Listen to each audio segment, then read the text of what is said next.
好，我哋嚟去做一個嘅禱告。我哋天上邊嘅父親，今日我哋馬太福音嘅查經係嚟去認識南國以色列亡國被擄第三次嘅事件。當我哋查完呢三次南國猶大亡國被擄嘅事件之後，我哋就有一個嘅定位，能夠明白當時嘅人心嘅取向，佢哋同神之間嘅關係，同埋佢一個人生抉擇嘅態度，我哋就能夠有呢啲嘅基礎，翻到去馬太福音第5章，耶穌教導我哋要喺心靈當中做一個悲痛嘅人，咁樣就能夠得着從神而嚟福氣嘅真正意義。求神你去幫我哋做呢一個嘅聯繫，明白。因為我哋聚集，我哋都係你去有時間出嚟做呢一個嘅查經，我哋嘅真正嘅渴望就係正確嘅認識神，然後我哋能夠以對神嘅認識作為我哋一個嘅引導，建立同神嘅關係，同埋我哋基督徒嘅人生方向。因此我哋就能夠好似耶穌嘅吩咐一樣，喺我哋嘅靈命或者喺我哋嘅思維當中，係喺神面前蒙福。呢一個蒙福唔單止係喺呢個我哋嘅操作上邊係得着，並且佢有永恆嘅保證。有陣時我哋諗到每個人都係有生命嘅氣息，咁樣樣嚟去過佢每一日嘅生活。但係如果我哋能夠有正確嘅途徑，我哋就能夠有把握同埋有確據。當耶穌基督再嚟，呢個唯有天地嘅主所設立嘅一個嘅標準同埋一個嘅審核，我哋就能夠俾神認許。呢個係我哋今日有得着耶穌嘅救贖，有聖靈嘅指引光照，我哋所追求嘅前路同埋目標。我哋恭敬嘅將時間交喺你嘅手裏邊，求你嚟去恩待我哋，係明白真理。我哋咁樣嘅禱告，奉耶穌基督嘅名求，阿門。咁大家都係有呢個嘅理解。我哋今日開始咧就講第三次嘅被擄。不過喺講第三次嘅被擄嘅時候，我亦都喺呢啲事件裏邊同大家溫習一下我哋已經係認識到嘅一啲嘅材料。第一次被擄，大家記得，當時就係一個叫做約雅敬嘅猶大王嘅時期。第二次被擄係發生喺佢嘅兒子約雅斤做猶大王嘅時期。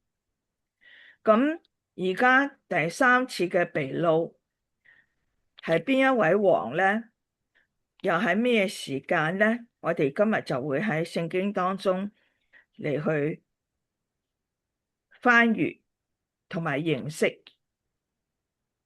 到我哋將呢啲嘅經文睇完之後，我亦都係將呢幾位王佢哋彼此之間嘅關係係有少少有趣嘅關聯嚟去介紹俾大家。咁大家見到我而家陳列喺呢個筆記上邊，就係呢個第三次被擄咧，係發生喺主前嘅586年。咁586年對我哋嚟講係一個嘅數字。有啲人記性好好，佢能夠衝口而出就講出嚟話以色列亡國完全滅亡就喺主前586年。但係呢一個嘅年份，我哋其實可以將佢同第一次被擄、第二次被擄嘅年份做一啲嘅對照，我哋就能夠得到更有意義嘅認識。咁我哋而家嚟專心睇睇呢個第三次被擄。我頭先就講話係喺主前586年。咁喺呢一次嘅被擄嚇，我哋由頭開始就講過好多次啦，係引致耶路撒冷係遭遇毀滅，並且聖殿係焚毀。咁樣呢個嘅講法，我哋亦都係好熟悉。有陣時好快嘅就喺我哋嘅研讀裏邊就略過。咁但係我而家嚟向大家又去嚟詳細啲咁樣講，耶路撒冷遭毀滅嘅意思就係，或者你想話耶路撒冷係猶大國嘅首都，喺當個時代係一個國家裏邊嘅重要人口聚集、行政機構嘅集中地。但係喺第三次被擄，唔單止聖殿係焚毀，連呢一個城市耶路撒冷係成個嘅城市係遭到毀滅嘅嚇，所以大家有咁樣嘅認知，唔係淨係一句嘅説話，好快嘅喺腦海當中係嚟去掠過，冇停低，亦都冇認知。所以呢一次嘅被擄係非常嘅慘烈，係非常嘅巨大嚴重。咁我頭先講到佢嘅年份，佢咧離開第一次被擄，第一次被擄喺呢度，我又向你嚟去提翻嗰個年份。第一次被擄係喺主前605年，咁我哋嚟做一做計數，605年減586年，佢之間嘅嗰個差別就係19年嚇，就係話呢個第三次被擄係經過咗第一次被擄之後嘅19年後。咁我哋以前已經查考咗第一次被擄係嚟去認識但以理喺19年前喺約雅敬王嘅時候，就有一部分精英係被擄咗去巴比倫，但係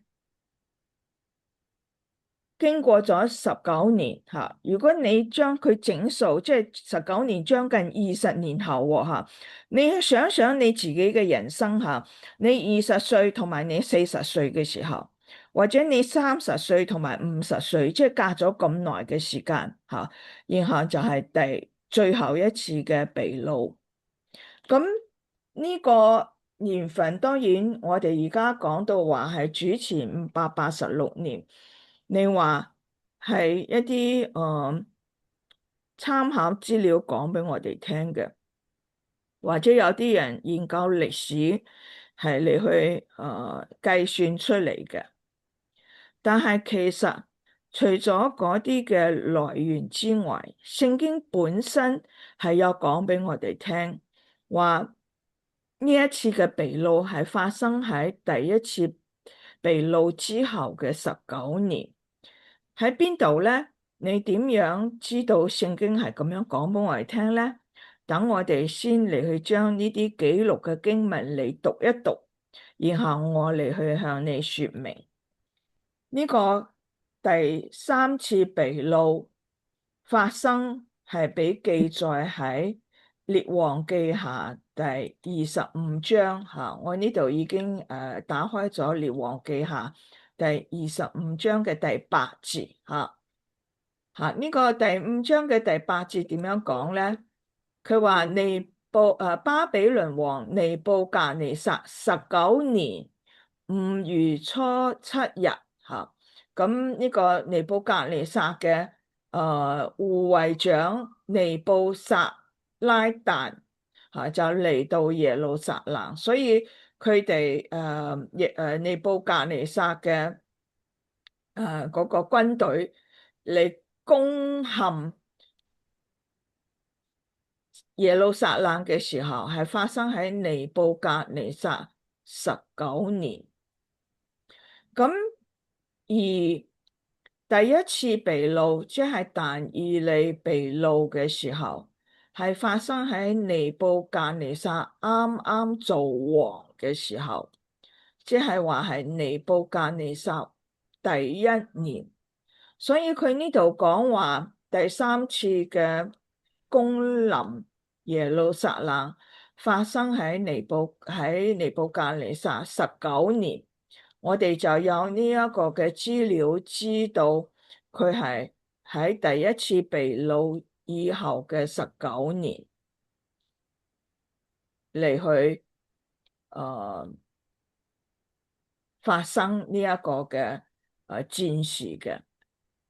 除咗列王記下第25章，即係呢度啦，佢亦都同時俾記載喺耶利米書第52章。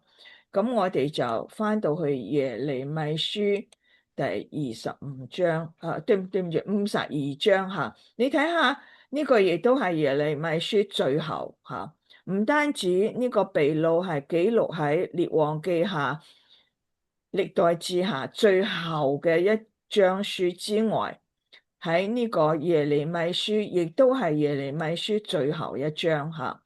咁喺耶利米書52章嘅第12節，嗱呢度就講到巴比倫王尼布甲尼撒19年5月初10日，在巴比倫王面前侍立的護衛長尼布甲尼撒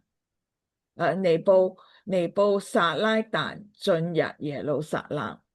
所以我哋見到喺列王記下25章最後一章，同埋耶利米書最後一章52章，就講咗俾我哋聽係第三次被擄發生嘅時間。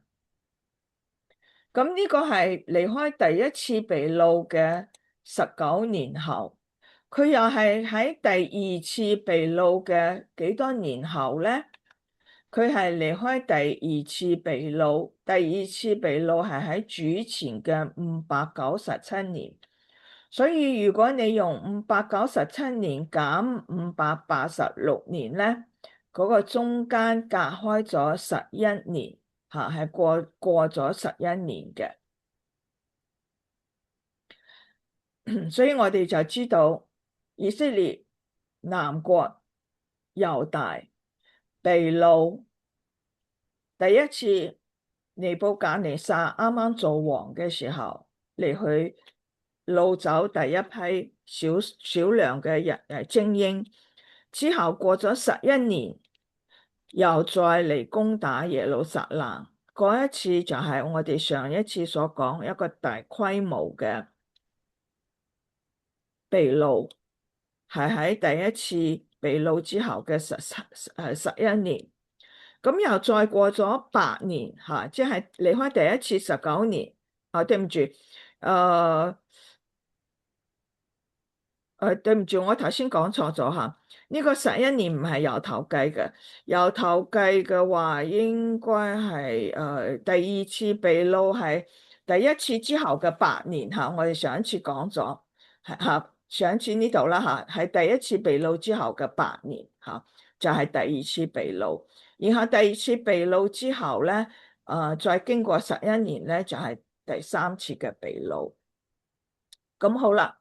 咁我哋想要全面一啲嘅睇下聖經對於第三次被擄嘅記載。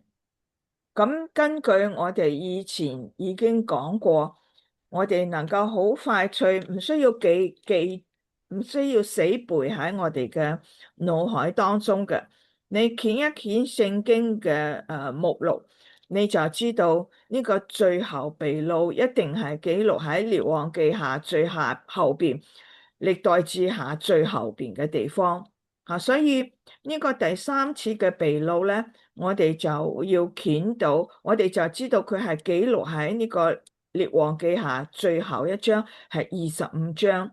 但係我哋想要對佢嘅來龍去脈有多一啲嘅整全嘅一個嘅印象，我哋就由列王記下第24章開始嚟去睇佢。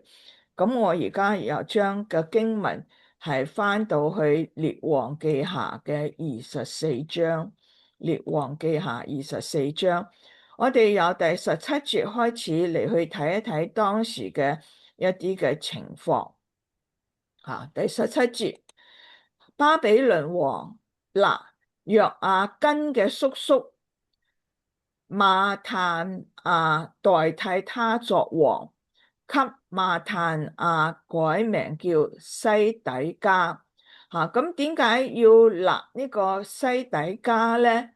因為呢個約雅斤我哋翻嚟呢個第15節呢個尼布甲尼撒王喺第二次嚟去擄掠呢個猶大國嘅時候，佢將約雅斤和皇后后妃太監與國中的大官都從耶路撒冷擄到巴比倫去所以呢個約雅斤俾擄咗去巴比倫啦。巴比倫王咧就嚟去控制呢個猶大國。佢控制猶大國，佢仍然要設立一個傀儡嘅一個嘅王，所以佢就立咗呢個約雅斤嘅叔叔呢個叔叔咧喺呢個希伯來文嘅名字就叫做馬炭亞，但係咧巴比倫王尼布甲尼撒就將佢改名叫做西底家。咁西底家呢個名咧，我哋就比較熟嘅佢呢個以前叫做馬炭亞嘅名咧就比較少提，後尾多數提到佢嘅時候都叫佢做西底家，所以我哋對於西底家咧係比較熟呢個名。咁第19節啦，西底家行耶和華眼中看為惡的事，是照約雅敬一切所行的所以咧呢個嘅西底家佢係作惡，好似約雅敬一樣。咁約雅敬我哋講到佢係第一次被擄時候做王噶嘛，約雅斤係佢嘅仔啊嘛，係嘛？咁而家咧呢個西底家即係第三次被擄，佢嘅行事為人係喺耶和華眼中睇為惡嘅照第一次被擄當時嘅王約雅敬一樣。咁我前邊都有講過啦，你去睇列王記睇歷代志下嘅時候，唔係歷代志下，歷代志記嘅時候咧，你都會見到每一個王咧，佢嘅王朝結束嘅時候，聖經嘅作者就會對佢嘅一生咧，以神嘅尺度標準嚟去做一個嘅評價，如同呢度一樣所以呢個西底家佢係佢講到佢嘅一生嘅時候，就將佢嘅一生係喺耶和華嘅眼中如何評價嘅，就喺呢度講俾我哋聽嚇。咁就係因為佢係行耶和華眼中為惡嘅事嘅緣故，因此嚇，所以呢度有個因此嚇，耶和華嘅怒氣在耶路撒冷和猶大發作嚇。咁呢個即係南國猶大啦，佢嘅首都喺耶路撒冷咧，以致將人民從自己面前趕出。我哋一路睇聖經嘅時候，尤其喺舊約，我哋就見到，並非你係神嘅選民，或者今日你已經受洗，名稱上邊叫做基督徒啦，你就一定係能夠得到神嘅認可。而如果你係喺內心唔跟從神、唔順服神嘅時候，係行耶和華眼中睇為惡嘅事，耶和華嘅公義怒氣就會發作，以至於神會將你從佢嘅面前趕出去。喺呢度咧，呢個西底家嘅一生係將呢一個嘅道理講咗俾我哋聽。你嘅內心如何，冇人知道。你或者喺出邊喺人嘅面前，你可以表現得恭敬，或者稱呼自己係基督徒，但係你實在嘅生命如何，喺耶和華眼中係監察。如果你嘅生命喺耶和華眼中睇為惡嘅，佢嘅怒氣就會發作，將你喺佢嘅面前趕出，以至於你唔係因為你嘴巴上邊話你係咩嘅身份，你就一定能夠得到神嘅認可，或者係活喺佢嘅面前嘅嚇。呢個我哋喺查經嘅時候，我哋要學到嘅功課。好，呢度咧就係將個背景向我哋說明啦。咁我哋就攞到去列王記下嘅第25章嚇，呢度就係延續呢個第24章第20節，就係耶和華將人民從自己面前趕出嘅，喺聖經上邊完全嘅記錄，就喺列王記下第25章。好，呢度就首先講到啦，西底家背叛巴比倫王吓，大家記得咧，呢個24章我啱啱讀完嘅，呢個巴比倫王係立呢個約雅斤做王嘅，係嘛？咁咧就對唔住，巴比倫王係立呢個西底家做王，代替約雅斤做猶大王，所以佢係附庸於巴比倫王嘅。但係咧，呢個25章就話俾我哋聽，呢個西底家就喺佢作王第9年嘅時候咧，佢就背叛巴比倫王。咁呢個巴比倫王因為呢個西底家嘅背叛，佢就嚟去率領佢嘅全軍嚟攻擊耶路撒冷，對城安營，四圍族類攻城，於是城被圍困，直到西底家王11年。你見到佢第9年開始嚟去圍困攻擊耶路撒冷，一直到第11年，第11減9，即係有3年咁耐嘅時間吓，佢喺度圍困耶路撒冷嘅。咁圍困產生咩後果咧？到第11年嘅4月初9，城裏有大饑荒，甚至百姓都沒有糧食吓，即係俾圍困咗3年吓，大家都可以想象，導致咁樣嘅一個嘅處境，以至於第4節，城就被攻破，一切兵丁就在夜間從靠近王園兩城中間嘅門逃跑。迦勒底人正在四圍攻城，王就向亞拉巴逃走。咁我哋而家咧好清楚啦，呢個迦勒底人就係巴比倫人吓，唔需要再解釋噶啦。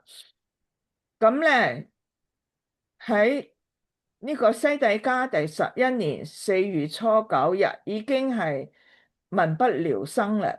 佢哋嘅城即係耶路撒冷就被攻破，啲士兵就嚟去四殺。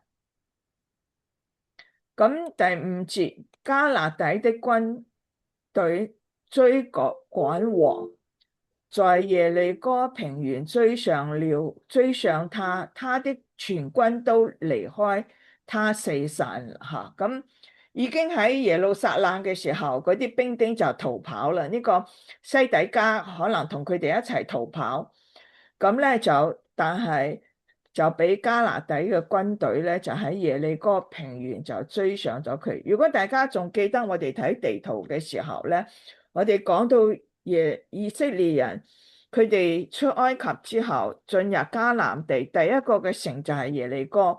呢個耶利哥係離開耶路撒冷唔係好遠噶吓。如果你記得個地圖，或者你唔記得，你可以翻閱我哋之前嘅材料吓，就會有一個印象。耶利哥咧係離開耶路撒冷唔係好遠嘅，喺耶路撒冷嘅西北角嗰個地方吓，就好近耶路撒冷嘅。咁啊喺嗰個耶利哥平原，迦勒底人就追上咗西底家。迦勒底人就拿住王，呢個王即係西底家啦，帶他到在利比拉的巴比倫王那裡審判他。咁呢個西底家呢個巴比倫王咧，就喺西底家眼前殺咗西底家嘅兒子眾子，並且咧刮咗西底家嘅眼睛用銅鏈嚟鎖住佢，將佢帶到去巴比倫。好啦，呢個第8節我哋頭先前邊計年份嘅時候睇過啦。巴比倫王尼布甲尼撒19年5月初9日就巴比倫佢嘅臣僕，佢嘅護衛長就嚟到耶路撒冷。呢度就描寫佢哋嚟到耶路撒冷嘅時候所攻擊耶路撒冷嗰個嘅場景佢哋用火焚燒耶和華的殿和王宮，又焚燒耶路撒冷的房屋，就是各大戶家的房屋。所以我頭先前面就講到啦，呢個第3次咧，耶路撒冷遭毀滅，國王嘅王宮，耶和華嘅聖殿，即係所羅門所起嘅聖殿，包埋嗰啲有錢人官員嘅房屋，就喺呢一次嚟被圍困攻擊嘅時候，全部被焚燒。唔單止呢啲屋係被焚燒，係一個嘅代表。第10節，跟從護衛長迦勒底的全軍就拆毀耶路撒冷四圍的城牆唔單止係聖殿，連圍住聖殿嘅城牆都全部被拆清光。然後咧，第11節，那時護衛長尼布撒拉達將城裡所剩下的百姓，並且已經投降巴比倫的人，以及大眾所剩下的人都擄去了所以你見到呢個嘅擄掠咧，係大規模嘅、大面積嘅，係大部分嘅佢呢度咁樣有描寫咗，唔單止係燒城拆城牆，並且冇俾殺嘅嗰啲人，就係剩下嘅百姓啦，或者係投降嘅百姓啦，所有嘅大眾通通擄咗去巴比倫。咁擄走咗，但係有啲咧，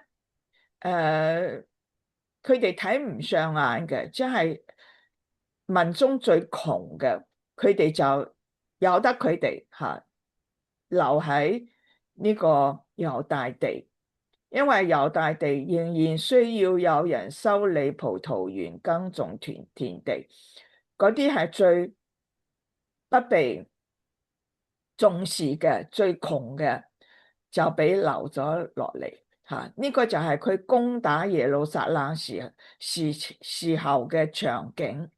然後好啦，第13節開始咧，就講到佢擄掠咗啲乜嘢嘢去。你如果喺第二次嘅被擄，你都見到佢都有講到話第二次嘅被擄吓，我哋望一望第二次嘅被擄吓。第二次嘅被擄喺第24節嘅第13節。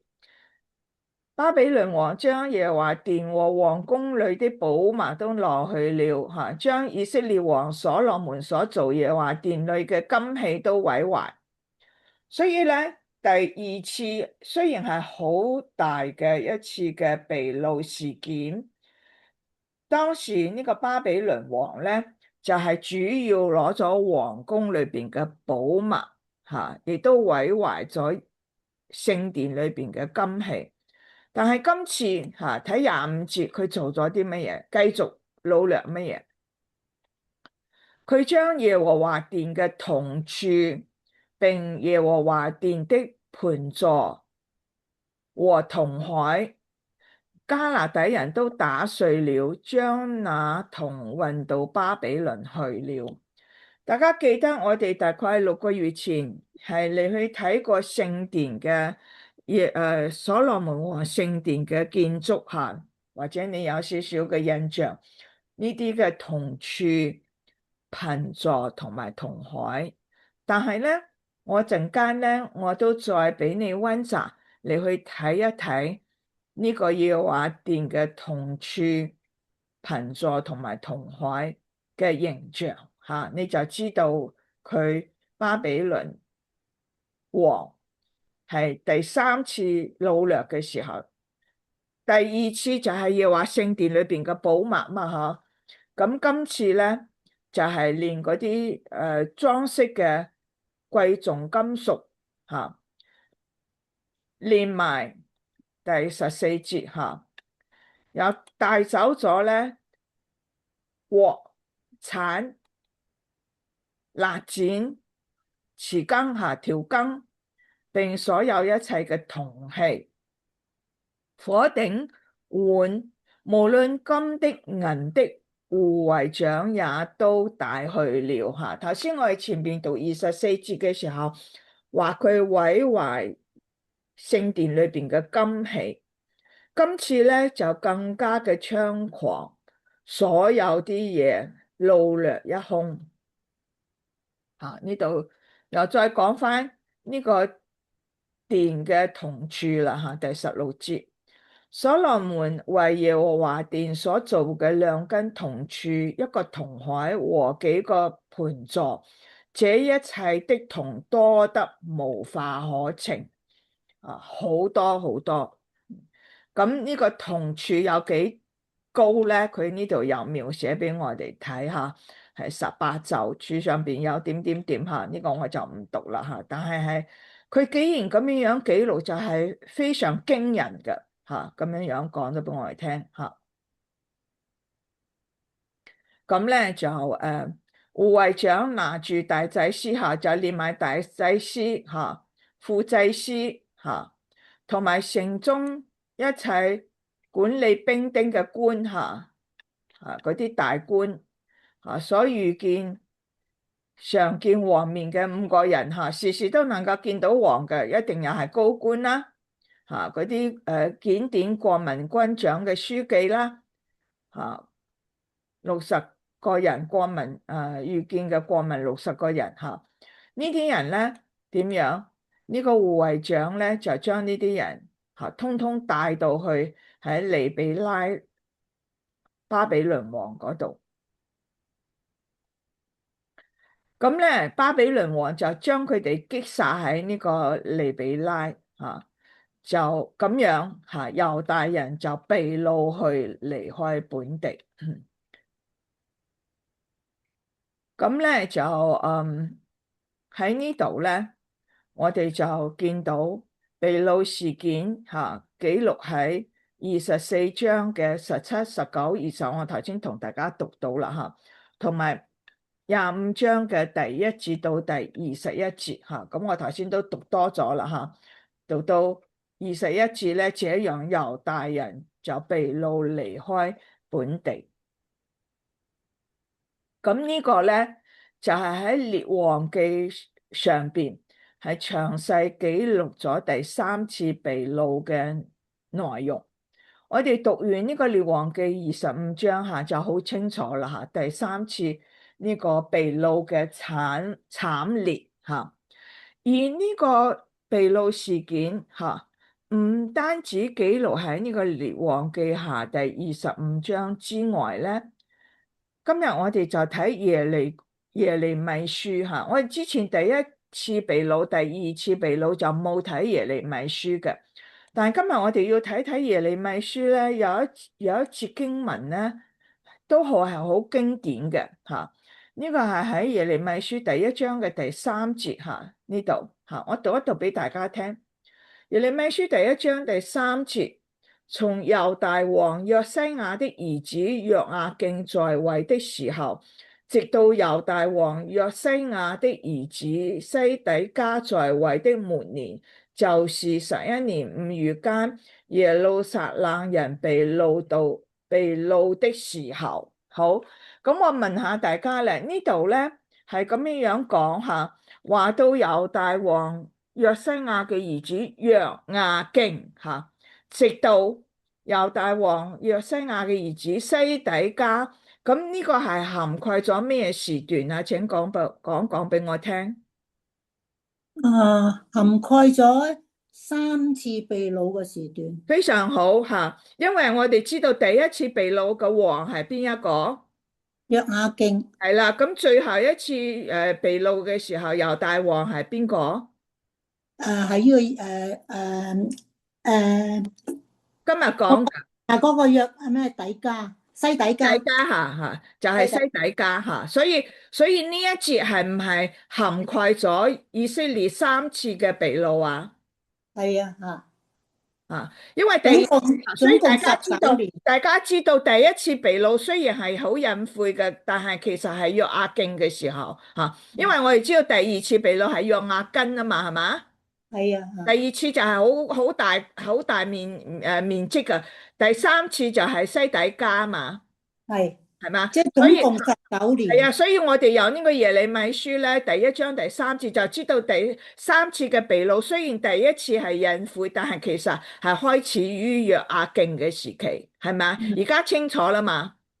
清楚。亦當然呢個耶利米書咧，佢咁樣講，佢就係將呢個時間段定性咗俾我哋。咁喺呢個時候咧，耶和華就呼召耶利米作為先知噶。所以呢個第3節最後一句說話就講耶和華的話也常臨到耶利米，係嘛？第4節就話耶利米說耶和華的話臨到我說，所以大家呢個又聯繫到我哋禮拜日路加福音嗰度講到耶和華嘅說話係臨到乜嘢職份嘅人啊？先知咯，係先知，係啦所以我哋係咪喺路加福音第1章嘅時候，我哋就講到施洗約翰亦都有先知嘅職份，係嘛？因為神嘅靈係臨到充滿佢，係嘛？以利沙伯又係成為女先知咧，因為聖靈係充滿佢啦。然後撒迦利亞由祭司成為先知，因為聖靈充滿佢，就係將神嘅代言人，係嘛？又聯繫咗舊約一樣嘅，係咪啊？係啊。所以呢度咧，雖然係耶利米，佢就講話佢喺呢個時段耶和華嘅話係常臨到耶利米，就表示咧喺呢個佢哋被擄嘅呢一個時段，神係要嚟去刑罰佢哋嘅時候，神其實喺度苦口婆心啊，係嘛？嗯神嘅說話係不斷嘅常常嘅係臨到佢哋，係苦口婆心嘅係叫佢哋回轉啊吓，咁我哋係 get 到呢一個呢個嘅觀念啦吓，咁好啦，呢度咧我就翻到嚟我呢度嘅筆記下，我就話耶利米書咧第一章嘅第三節，我啱啱讀嘅呢一節咧係囊括咗第一次到第三次嘅被擄。啊 Kitty 啱唔啱啊？啱啱。因為我哋頭先已經嚟去分析咗啦吓。咁嗯好啦，我哋頭先已經讀咗呢個列王記下24、25章啦吓，我哋又讀咗呢個耶利米書一個簡短嘅囊括啦。咁其實咧呢個第三次被擄咧，我頭先前邊有介紹到喺耶利米書嘅第52章咧都有介紹吓。你睇耶利米書第一章咧，就係喺嗰個時候未曾發生嘅時候。神就已經咧差遣耶利米嚟去做先知去規勸佢哋，然後咧到耶利米書52章就係耶利米書最後一章嘅時候咧，就將佢哋唔聽從耶和華，然後點樣發生嘅事件咧，就再一次嘅嚟記錄落嚟吓，嚟去事情發生啦。咁我哋就望一望耶利米書第52章啦吓。呢度頭先講到啦，第三章咧喺呢個時段，神就不斷嘅咧嚟去規勸佢哋，但係佢哋唔聽從，以至於咧嗰個嘅結局下，你見到我呢度係耶利米書最後一章52章吓，我哋嚟到耶利米書第52章，咁我哋睇邊度咧？耶利米書第52章嘅1至到27節吓，呢度啦，好啦。呢度講到西底家咧，佢登基嘅時候年21下，佢行耶和華眼中所睇為惡嘅事嚇，照約雅敬一切所行嘅，係咪？我頭先讀列王記下係咪又係講呢啲嘢啊？嚇！係啊。因此耶和華嘅怒氣喺耶路撒冷和猶大發作，以至於將人民從自己嘅面前趕出去嚇，係咪？我哋頭先係咪有冇讀到呢啲啊？有啊有啊。王記下，然後咧西一樣。底家就背叛巴比倫王，係嘛？佢做王嗯第9年咧，就巴比倫王就嚟圍困啦，對城安營啦，就四圍族旅攻城嚇。咁到西底家11年咧9月初9日，城裏邊就有大饑荒，係嘛？冇飲食冇糧食嚇。然後咧佢哋就嚟去攻，係嘛？呢個係咪同頭先列王記好似啊？係啊，好我似。唔讀啦吓，因為你睇一睇，你而家揦一揦吓，佢啊。講嘅嘢同《列王記》25章吓，好類似啊，有冇啊？係啊，係好類似。我唔讀啦吓，你喺 even 佢呢度咩同處啊吓，鑊啊鏟啊吓，個同處高幾多啊？係咪通通都同頭先《列王記下》24章已經講咗啦？係啊係啊。好所以咧，你知道呢個第三次被擄係記錄喺列王記下最後一章即係25章同埋耶利米書最後一章52章，仲有歷代志下最後一章。咁我哋都望一望歷代志下啦歷代志下第36章你睇下呢個係歷代志下又係最後一章啦。36章啦，我哋去就由11節至到21節呢度望下啦歷代志下36章第11節西底家登基嘅時候年21歲呢個頭先列王記耶利米書都有講啦就喺耶路撒冷作王第11年。頭先有冇講到第11年嘅時候，尼布甲尼撒嘅護衛長就攻陷咗耶路撒冷啊？有。對照到啦咁呢度咧就次序同頭先個經文有少少唔係同樣嘅次序。呢度先至講嚇，話呢個西底家咧嚇就行神眼中睇為惡嘅事嚇。先知耶利米以耶和華的話勸他，他仍不在耶利米前自卑，係咪？頭先我哋讀耶利米書第一章嘅時候，有冇講話耶和華嘅事常常係臨到耶利米啊？有。有講下，所以呢度又對照翻嚟有冇啊？吓，佢行耶和華眼中睇為惡嘅事，耶和華唔係話佢第一次行耶和華眼中惡嘅事就罰佢嘅，都一路俾佢有機會吓嚟去有先知咧嚟去規勸佢。但係佢哋點樣反應咧？唔單止規勸呢個西底家，同埋猶大嘅百姓吓，你睇下佢呢度先講西底家，佢係唔在耶利米面前自卑吓，所以咧，如果用到我哋而家嘅境況係乜嘢？而家神以聖經嘅說話嚟去規勸我哋，如果我哋係唔聽嘅時候，唔自卑嘅時候咧。呢個咧就係咩嘅結局咧？尼布甲尼撒曾使他指着神起誓，他卻背叛，強項硬心，不歸附耶和華以色列的神。眾祭司長和百姓也大大犯罪，效法外邦人一切可憎的事。污穢耶和華在耶路撒冷分別為聖的殿。咁呢度見到啦，呢度就話俾我哋聽啦，神唔單止係藉着耶利米嚟規勸西底家，神亦都藉着西底家所遇到嘅事情，即係尼布甲尼撒曾經使佢指着神起誓，他卻背叛，強行硬心，不歸服耶和華以色列的神。你又見到咧，呢個經文咧就講俾我哋聽，唔單止係耶利米，即係話係聖經上邊從神而嚟嘅話，並且神亦都喺接續環境咧嚟去帶領指引我哋嘅。咁所以呢樣嘢係我哋查經咧，我時時提俾大家嘅。你要係時時觀察喺你身邊發生嘅每一件事情，去問神呢啲嘅事情係有向你講咩嘅說話，如同呢個西底家所遇到，呢度係明明係講明佢所遇到嘅事情咧，都係神嘅作為，而佢咧係背叛尼布甲尼撒。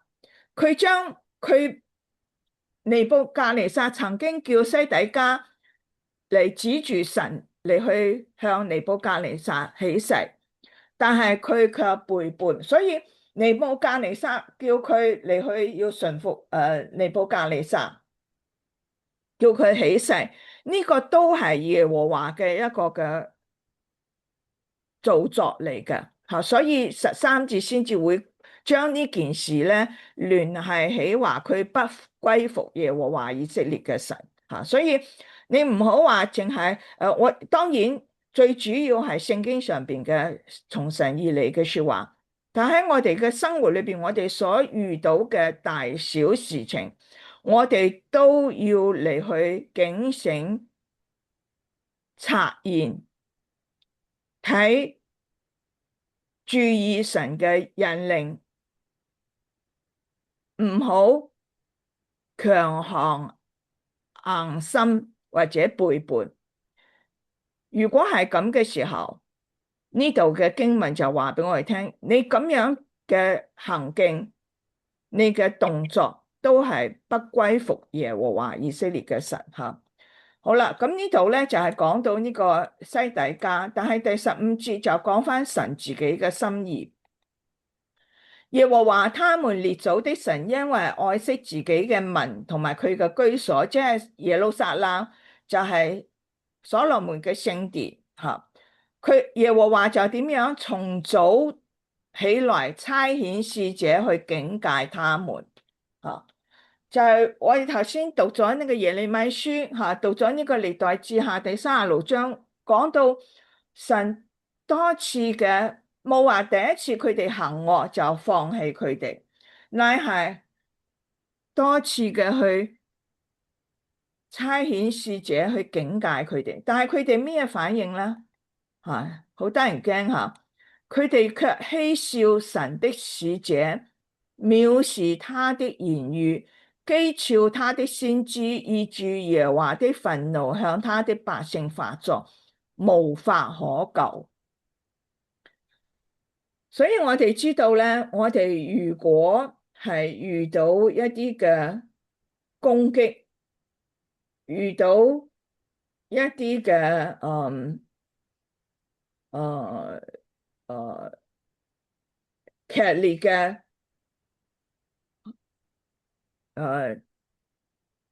衝擊嘅時候，你唔好唔用怒嘅，認為自己就係受害者。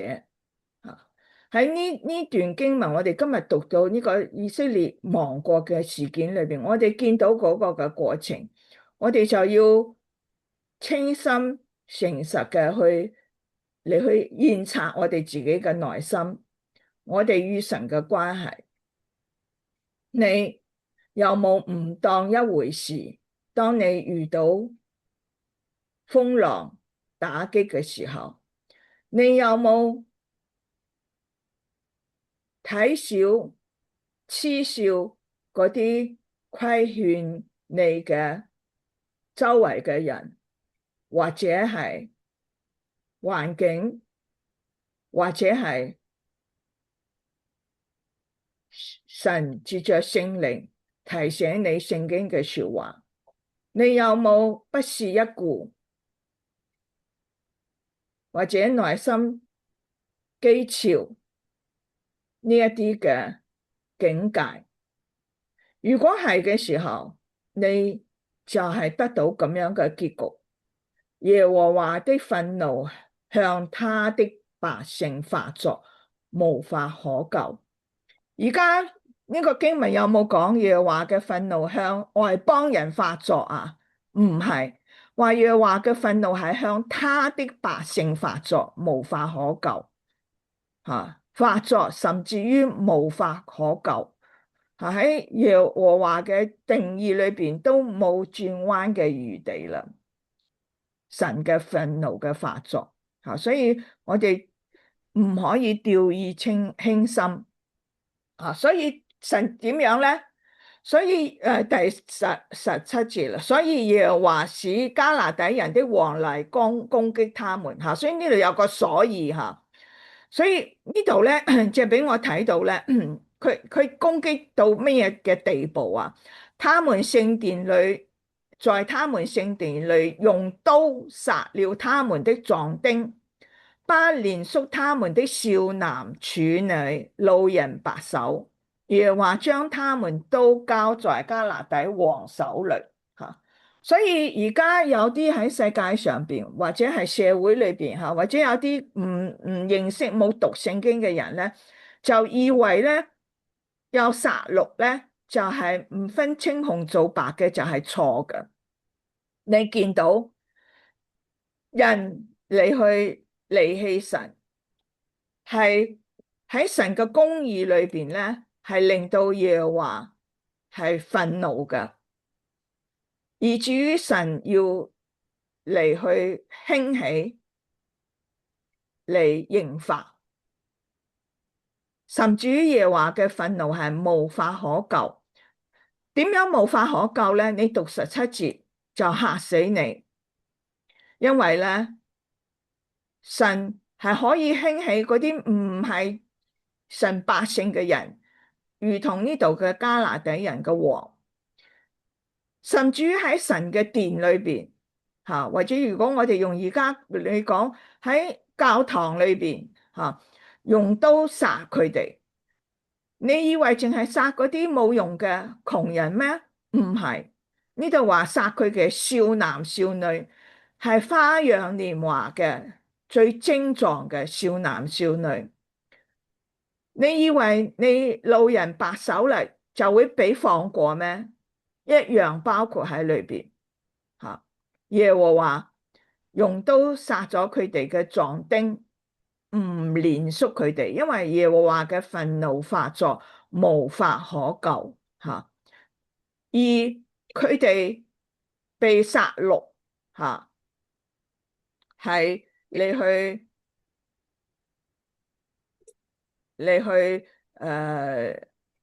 俾清除。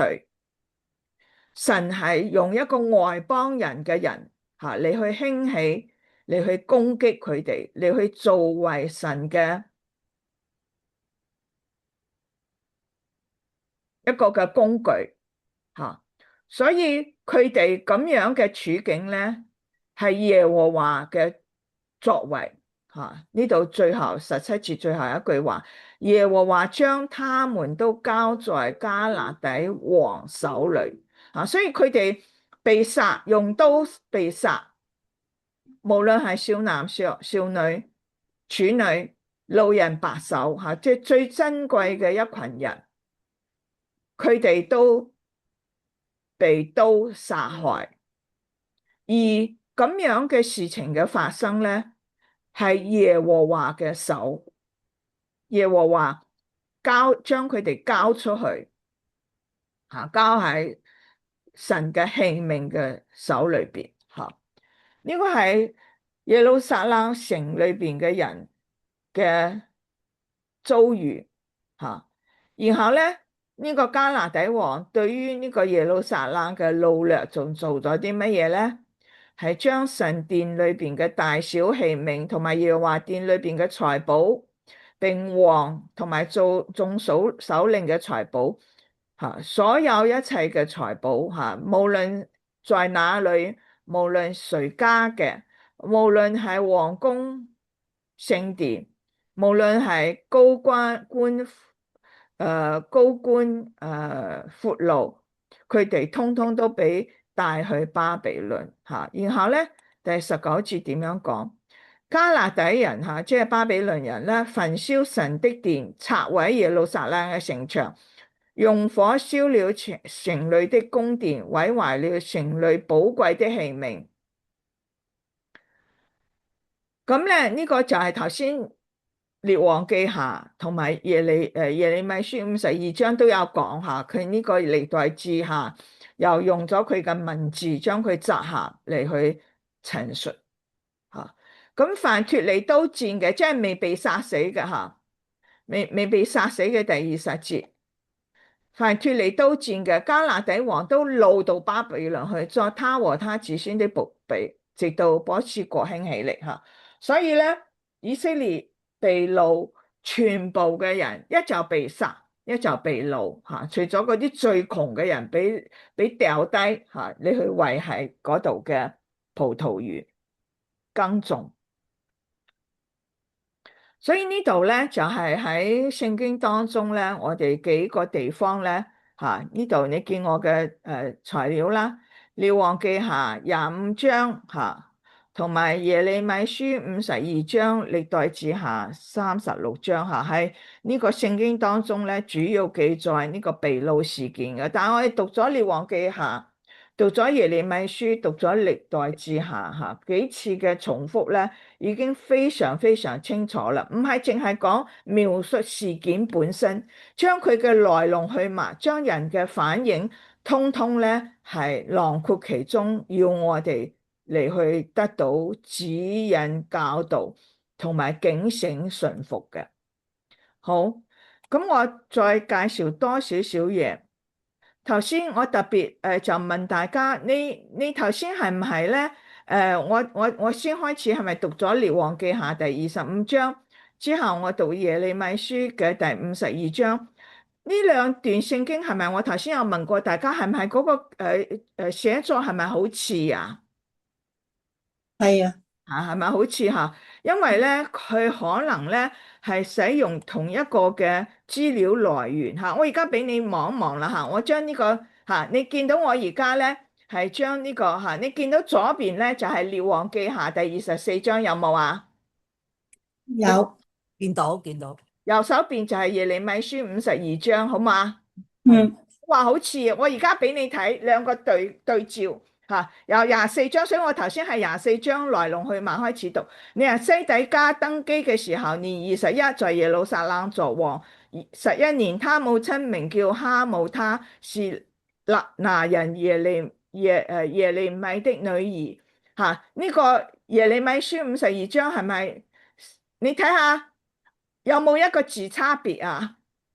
冇啊，一樣。完全一模一樣嚇。第二節，你睇下呢個第二節同第19節嚇，呢個19節嚇，你睇呢度啦嚇，睇第二節有冇一模一樣啊？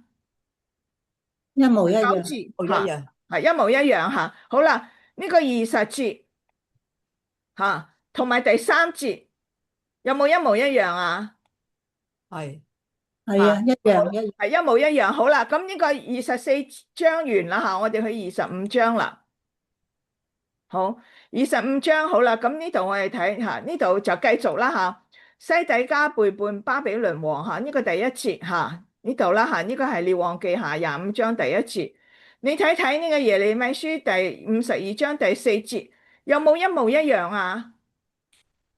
一模一樣，有冇差一個字啊？一個字都冇差。冇啊，冇啊，係啊。係啊，我唔同你比啦吓，你喜歡自己去比，好 interesting 嘅。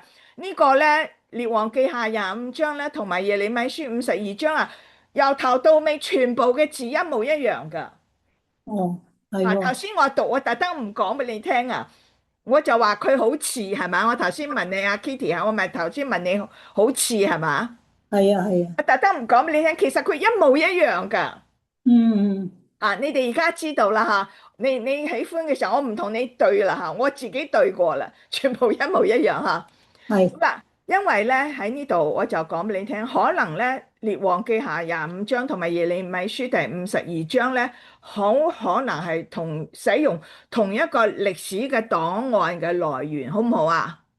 嗯。係嚇，佢如果係根據同一個 source 嘅話，當然佢哋就我以前同大家講過，佢哋有陣時寫呢啲歷史書咧，其實係一啲官方文件嚟嘅嚇。我哋嗰陣時講但以理書嘅時候就講，所以佢就係照抄嗰啲官方文件噶嚇。所以呢度你又見到列王記下同埋耶利米書第52章咧，一個字都冇差，可能佢哋嘅 source 即係個來源係一樣嘅。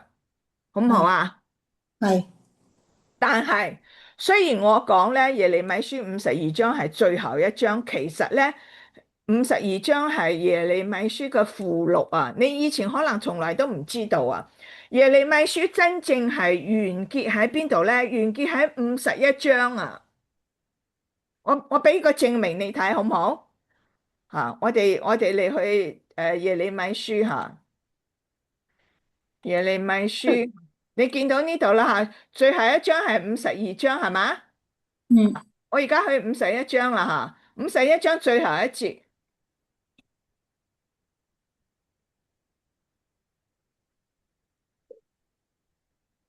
好，你哋一齊幫我讀好唔好啊？好。書吓，說巴巴比倫因耶和華所要降與他的災禍，必如此沉下去，不再興起，人民也必困乏。耶利米的話到此為止。係嘛？佢最後一句說話係講乜嘢？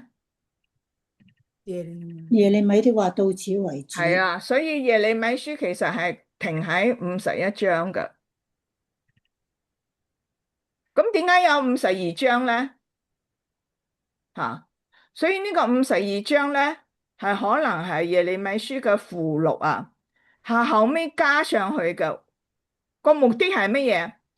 我哋頭先講到耶利米書52章係咪將呢個耶路撒冷亡國嘅事件吓，即係同呢個列王記下25章完全一模一樣咧，係見證出嚟啊？因為咧耶利米吓。係咪我哋頭先讀耶利米書第一章吓，就講到喺約雅敬到西底家嘛，係嘛？嗰陣時就喺耶利米書裏邊第一章到51章咧，就係耶和華係你規勸以色列人回轉嘅，又話如果你唔回轉，你係會得到乜嘢嘅 consequence，你得到乜嘢嘅結局。然後咧52章咧係附錄，就係結果真係如同神所講嘅，係嚟去應驗啦。係咪？所以有陣時我哋講神嘅說話嘅應驗，唔單止係佢祝福嘅應驗喎，吓，佢規勸嘅事都有冇應驗啊？有有吓，所以我哋要警醒啊！我哋唔可以掉以輕心啊！吓，好，所以喺呢度咧，最後我哋嘅總結吓，就係話第三次被擄吓，就係呢個西底家背叛巴比倫王。我哋頭先讀咗啦，一開始係巴比倫王立佢做猶太王噶，係嘛？咁喺佢第7年咧，佢就背叛巴比倫王，就轉向埃及吓。呢度咧喺耶利米書就有大量資料，我哋就冇讀噶嚇，但係你有呢個認知啦。以至於咧引致尼布甲尼撒第3次嘅攻城嚇，結果咧呢個耶路撒冷就喺主前584年嘅4月嚇，呢個係猶太嘅曆法嚇。就聖殿被毀啦嚇，耶路撒冷淪陷啦嚇，呢度咁樣講咗。咁咧就啲人推算咧就係主前，即係而家嘅西曆啦，大概係586年嘅5至到6月之間嚇。呢個4月係猶太嘅曆嚇，所以呢個係點樣咧？第三次嘅被擄，但係係第二批大型嘅遷徙嘅被擄嚇，人口更多，更具破壞性。亦都係最嚴重嘅一次，就標誌住猶大王國嘅終結，好嘛？我哋咧就呢個第三次嘅被擄就查考完啦。大家覺得今次嘅查考，你喺聖經裏邊認識得清楚嘛？清楚。清楚。清楚啦吓，同埋裏邊嘅教訓，我哋都得着啦吓。咁我咧就係讀嘅時候咧，我就有一個嘅有一個嘅發言啊，唔知道你哋有冇注意到吓？我睇一睇呢個我去到列王記下。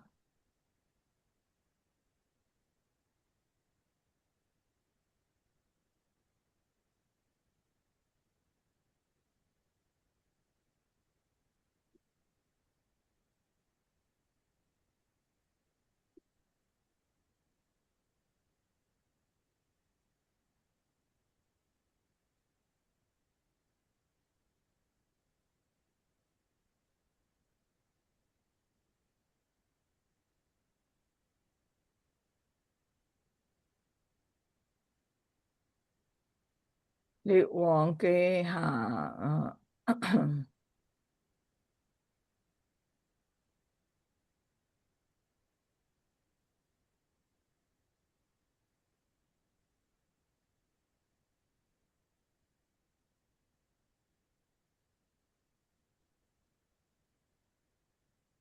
嗱，大家見到吓呢個咧，我哋講一個王叫做約西亞吓，呢個約西亞咧，佢係被殺吓，呢個約西亞年間吓，呢個就佢就被殺啦。咁佢被殺之後咧，就係呢個猶大嘅臣僕咧，就膏立呢度吓。國民就膏立約西亞嘅兒子約哈斯接續他父親做王吓，所以呢個約西亞係猶大王之後，佢死咗之後咧，就係佢嘅兒子約哈斯做王。但係咧呢個第33節呢個法老咧就將約哈斯鎖喺哈馬地嘅利比拉吓，呢個利比拉係咪頭先話巴比倫王喺嗰度？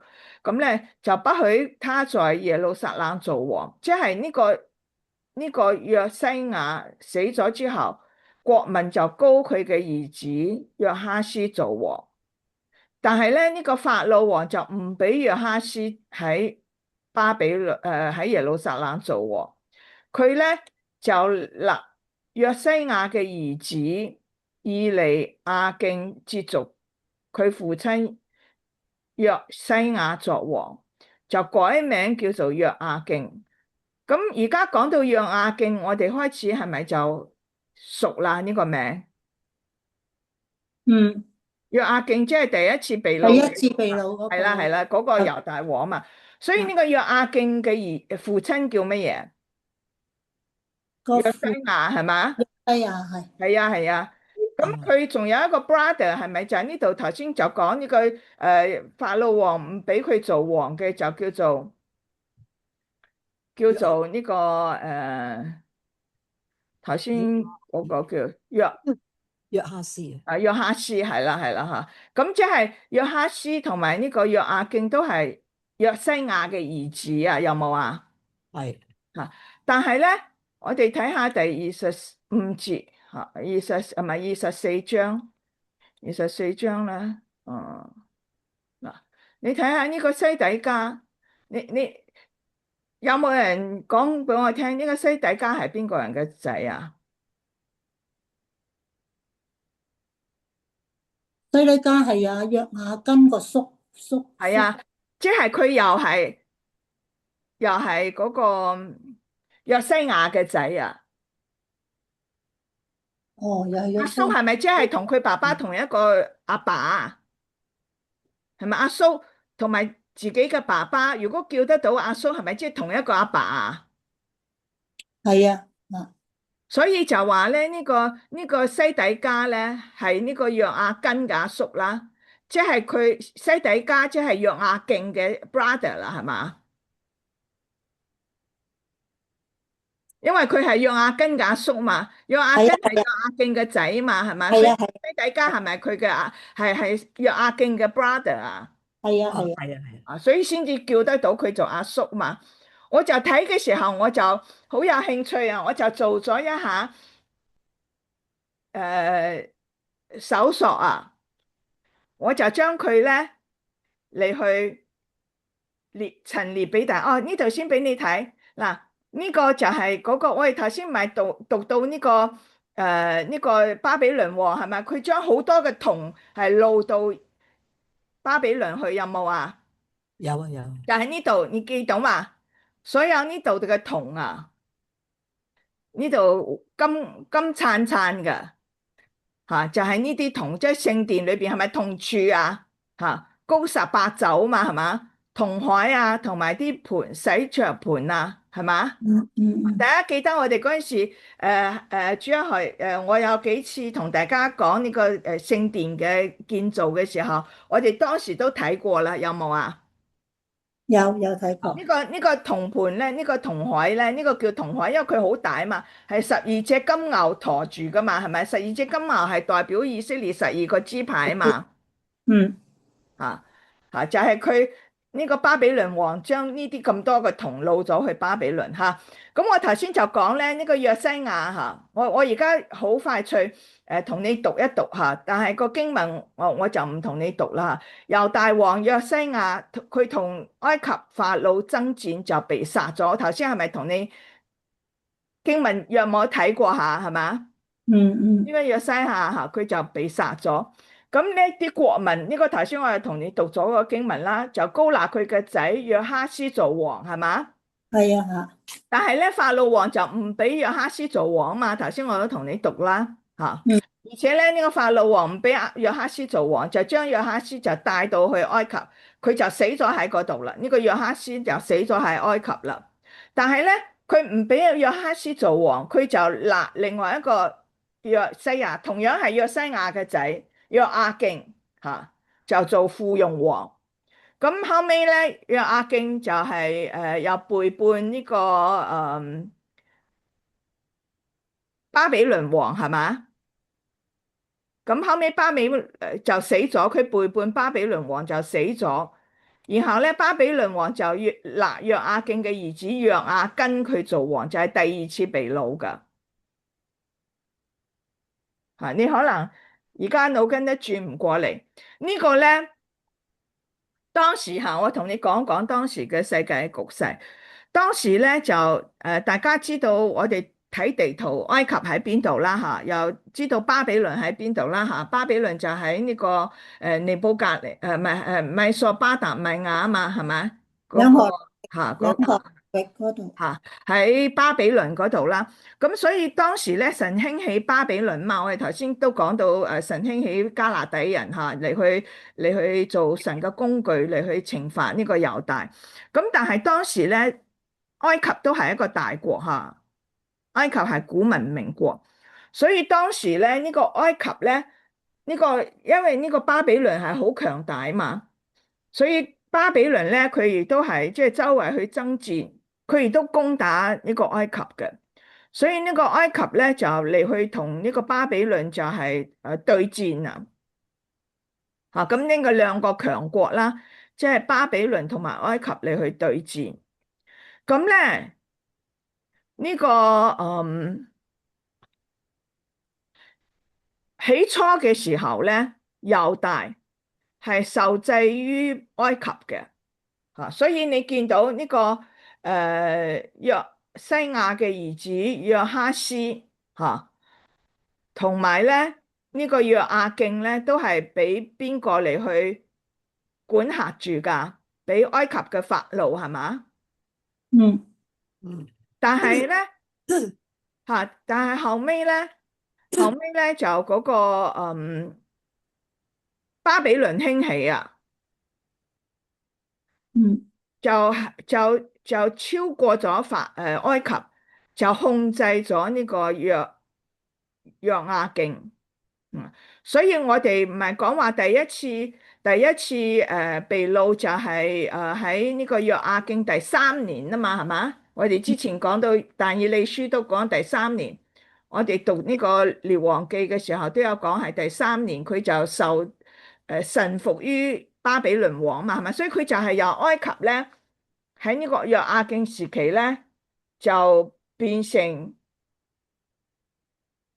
受制於巴比倫啦，即係轉從埃及附庸於臣服於埃及，變咗去臣服於巴比倫啦。嗯咁然後後尾就係大部分就係講巴比倫，就冇講埃及啦，好嘛？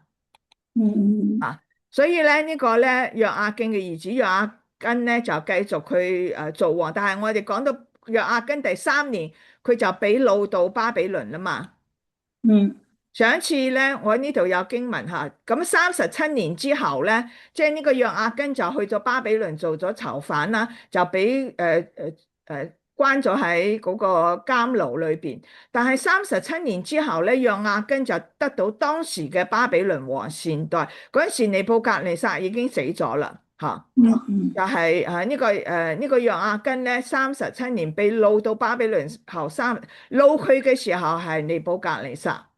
但係37年後，尼布甲尼撒已經死咗，就另外一位巴比倫王就係善待佢，提佢出監，恩待佢終身啊！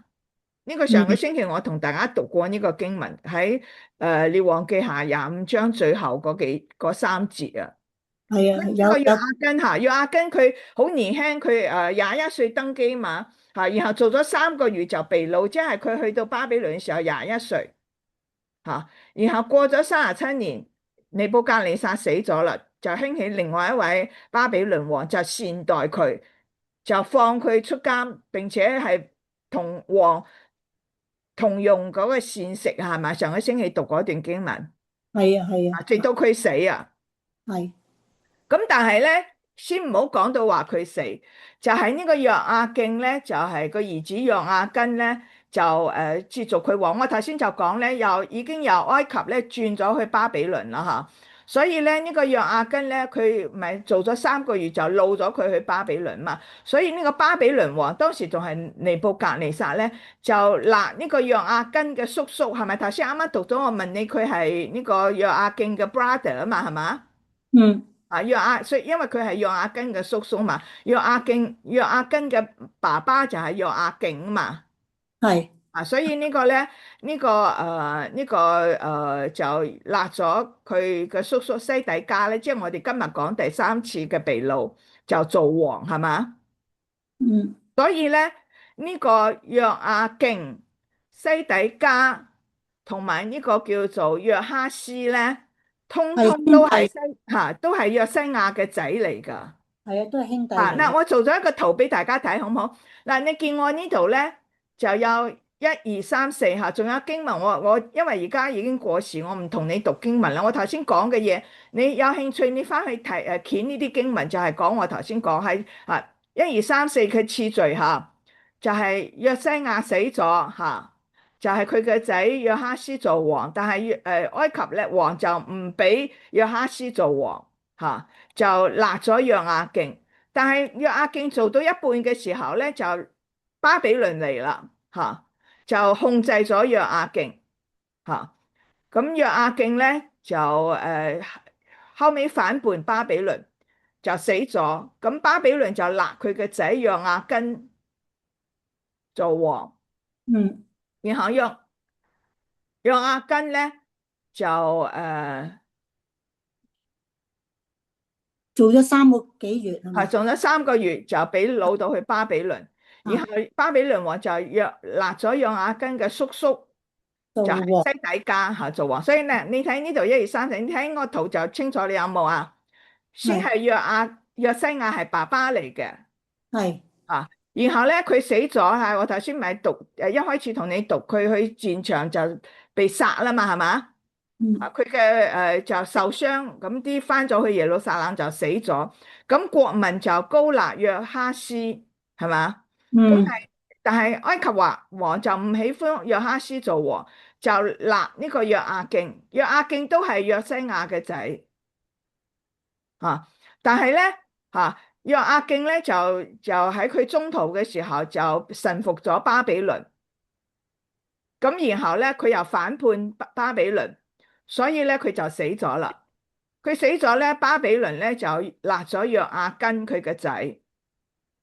但係佢個仔頭先阿 Kitty 都講3個月又俾擄到巴比倫嘛，嗯又立咗西底家佢嗯，個叔叔，所以咧呢個約哈斯、約雅敬、西底家佢哋3個係 brother 嘅關係啊。係啊係啊，我哋就一定知道咧呢個西底家係約雅敬嘅細佬，因為係叔叔啊嘛，係嘛？呢個約哈斯就冇講，所以唔知佢係大定細啦。係 OK，但係知道佢係約西亞嘅仔啊。係咁我俾一個咁樣嘅圖啦。我哋有時讀呢個舊約嘅，我講咗好多次啦，即係列王記啊、歷代志，讀到我哋一頭煙啊。我嗯嗯哋而家講到佢哋亡國，我哋都讀到一頭煙啦。你消唔消化到？但係我而家就咁樣畫一個圖，你就知道哦，原來約哈斯、約雅敬、西底家佢哋之間有咁樣嘅關係嘅。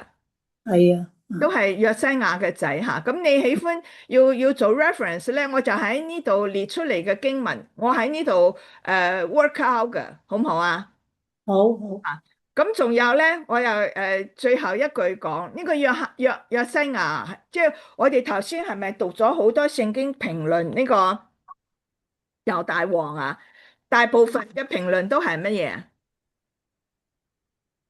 都係話去行耶和華眼中乜嘢？恨耶和華眼中惡事啊，係啦係啦，但係呢個約西亞唔係喎，呢個爸爸唔係喎，哦，約西亞係當時咧一個咧係行耶和華眼中對嘅事嘅我俾你望一望呢個經文啦呢個係記錄喺列王記下23章第23節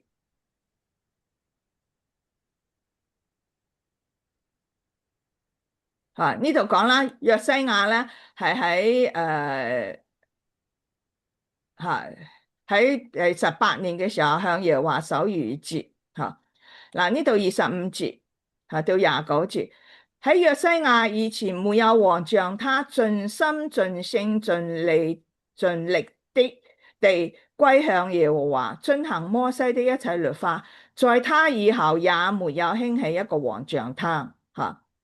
嗯，即係話呢個約西亞咧，佢做王嘅時候咧，佢係盡心盡性盡力係歸向耶和華嚇，同埋佢係糾正咗佢哋國內好多嘅拜偶像啊啲錯嘅事嘅。呢度講到盡心盡性盡力，係咪？我哋有陣時讀呢個摩西五經嘅時候，我哋讀耶穌嘅教訓，係咪都有咁樣教我哋要盡心盡性盡力啊？有啊，神力嘅主嚇，同埋要愛人如己啦。係但係你唔好以為你今日嚇係你去係謹慎嘅跟從神啊，你就已經咧話你呢一生都係咁啦。呢個約西亞咧後尾發生咩事？我俾你睇下，呢度係又係對佢一個評論嚇。呢度咧就係話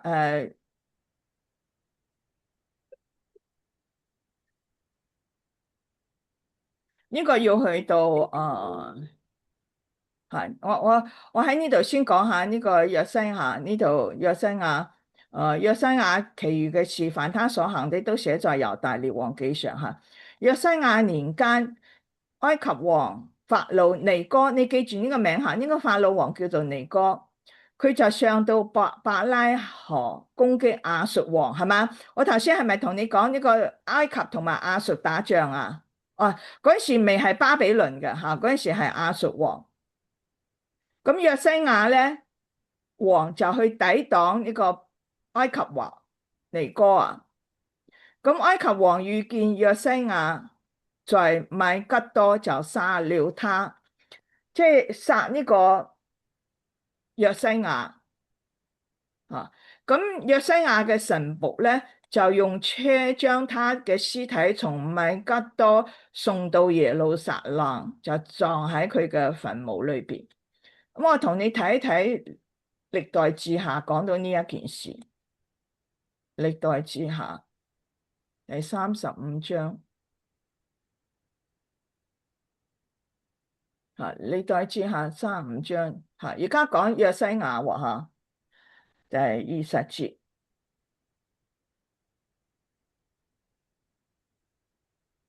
嚇。呢個頭先前面嗰個列王記度都有講，約西亞又係第18年佢就守逾越節嘛。這事以後，約西亞修完了殿，有埃及王尼哥，我頭先有冇叫你記住尼哥啊？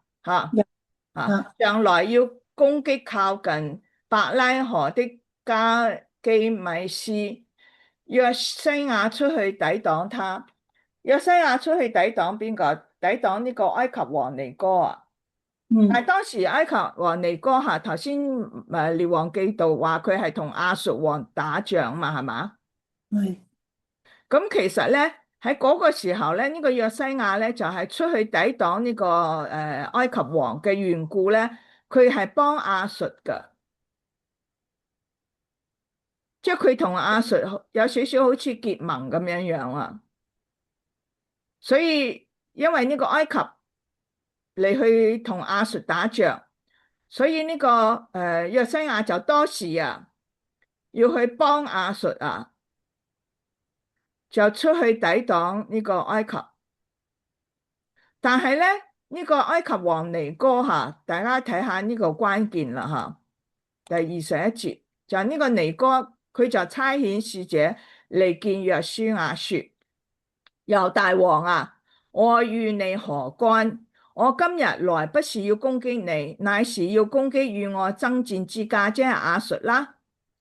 並且神吩咐我速行，你不要干預神的事，免得他毀滅你，即係免得神毀滅呢個約西亞，因為神是與我同在嘅。但係約西亞點樣啊？他卻不肯轉去離開他，唔肯轉去離開呢個埃及王啦，改裝要與他打仗，佢仲變裝啊！不聽從神藉尼哥之口所說的話。尼哥是誰啊 Kitty？ 尼哥係呢個嗰個王埃及王咯，啱啦，啱啦吓。啱啱頭先我哋提咗幾次係嘛？埃及埃及王，王尼哥啦，便來到米吉多平原吓，弓箭手射中約西亞王，王對他的臣僕說：我受了傷，你拉我出陣吧。他的臣僕扶他下了戰車，上了刺車，送他到耶路撒冷，他就死了。嗯，所以呢度又再一次俾你睇到乜嘢啊？吓，你想一想吓，或者你想到，或者你唔想到。今次咧，神接着邊一個同阿約西亞講嘢啊？唔係接着先知咯，佢接着邊一個同佢講嘢啊？又啱啱我讀嘅經文，嗰個使者啊，嗰個阿 Kitty 唔啱啊！你呢個都唔 make 差 sense 遣，吓？好似唔好似，我要睇一睇啲啊，經文。第二個都可以答。係神差邊個嚟去同約西亞講嘢啊？第二個都可以答。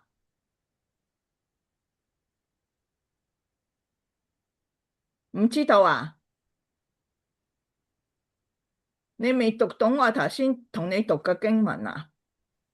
係咪尼哥啊？啱啦，係咪？你睇下呢度吓，這事以後約西亞修完殿吓，有埃及王尼哥上來吓，然後他差遣使者嚟見約西亞，咁呢個他是誰？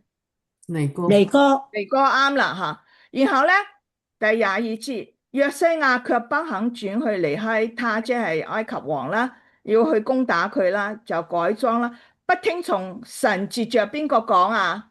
尼哥，尼哥係啦，所以呢個尼哥講乜嘢啊？尼哥講21節嘅嘢係嘛？嗯係嘛？係。尼哥吓，佢差遣使者嚟見約西亞，就叫約西亞做咩啊？唔好出去幫呢個亞述啊！因為嗯佢話我嚟唔係要攻擊你嘛，係嘛？我係要攻擊與我爭戰之家，即係亞述啦。嗯咁神吩咐我出行，即係嚟去同呢個亞述爭戰，你唔好干預神嘅事啊，免得他毀滅你，因為神是與我。所以你見到呢個約西亞俾弓箭手打中，係咪都係神嘅事啊？因為佢干預咗神嘅事，就被呢個埃及王毀滅咗啊！咁啊俾埃及王毀滅咗。所以呢度又再一次講俾你聽乜嘢啊？我哋有神嘅話語係嚟去指引我哋有聖靈，但係神亦都係藉着我哋周圍遇到嘅事情啊，嚟去引領我哋嘅。我哋要好謹慎，要好察驗啊！嗯呢個約西亞，我頭先同你讀到聖經對佢嘅評價係乜嘢？非常好㗎，係嘛？係話佢盡心盡性盡力嘅愛神，而且咧佢之前佢之後嘅王都冇佢咁好喎。嗯結果佢就喺一件事情，並冇聽從神，接着佢周圍環境帶領佢嘅事咧，佢嘅結局係乜嘢？被神擊殺。死咗，係啊。死係啊，就俾死咗啦，係嘛？啊，嗯我想大家咧，即係你可能會話，哎呀，咁我點知乜嘢事係神嘅帶領咧？所以你要點樣？你要時時過一個活喺神面前嘅生命同埋一個心態嘅。所以我哋唔係最近成日都講，你每件事你就禱告，然後你留心神嘅帶領，吓。有陣時我哋喺教會裏邊教導聖經啊，教咧有陣時就係冇頭冇尾嘅，或者有陣時解經唔係一定解得好清楚嘅，你就變成根本都唔知道點樣察驗神嘅心意。但係我哋讀咗聖經，我哋睇到神點樣嘅作為，佢尋日、今日同埋將來都唔變嘅。我哋今日咧睇咗兩件事啊，神係接着呢個巴比倫王，又接着呢個埃及王，吓。你去喺一啲呢個猶大王所遇到嘅事情裏邊，你去指引佢哋，所以你點樣應用到你自己生活裏邊咧？你凡事就心裏邊話，我想要跟從神，我想要順服神，但係我如果唔知道神嘅帶領時候，我就禱告，然後等候。你等候嘅時候，你嘅內心要仔細察驗神點樣帶領你。吓，你知道咗神點樣帶領咧，你就快脆嘅嚟去跟從去做，然後咧你就會見到神藉着你同工而得到嘅果效。但係如果你係祈禱咗神，然後你冇等神答，你就自己盲舂舂嘅任性嘅去做，又或者神帶領你啦，你唔肯聽，係。所以呢個你見到今日咧，呢個埃及王同埋係巴比倫王，佢哋所做嘅一啲嘅事情咧，神係接着佢哋你去，亦都帶領我哋嘅。所以有陣時你亦都要留心你遇到嘅事情，神俾你遇到嘅事情都可能係神帶領你嘅一個嘅指引。你要喺心裏邊咧，你去謹慎嘅查看，然後係順服跟從。如果咁樣嘅帶領，你係硬心嘅、硬頸嘅，今日讀過幾段經文就話俾我哋聽，耶和華嘅怒氣發出嚟咧，不可制止，你就要得着。你因為冇謹慎跟從神而得到嘅效果吓，連呢個約西亞咁樣聖經嚟去論斷評論佢係一個咁樣嘅好王，結果佢都因為佢嘅硬頸吓，唔肯轉去聽從神藉着嗰個環境俾佢嘅帶領吓，就算佢做一啲人嘅事情，佢改裝係嘛？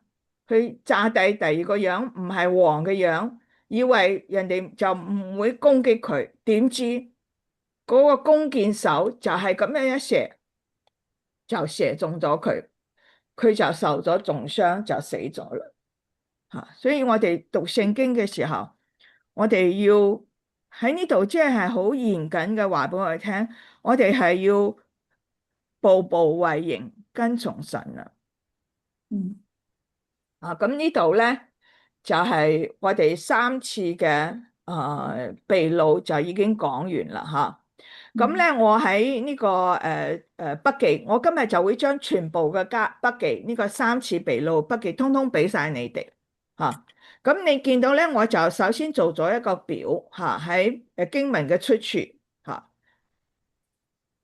就係簡潔嘅。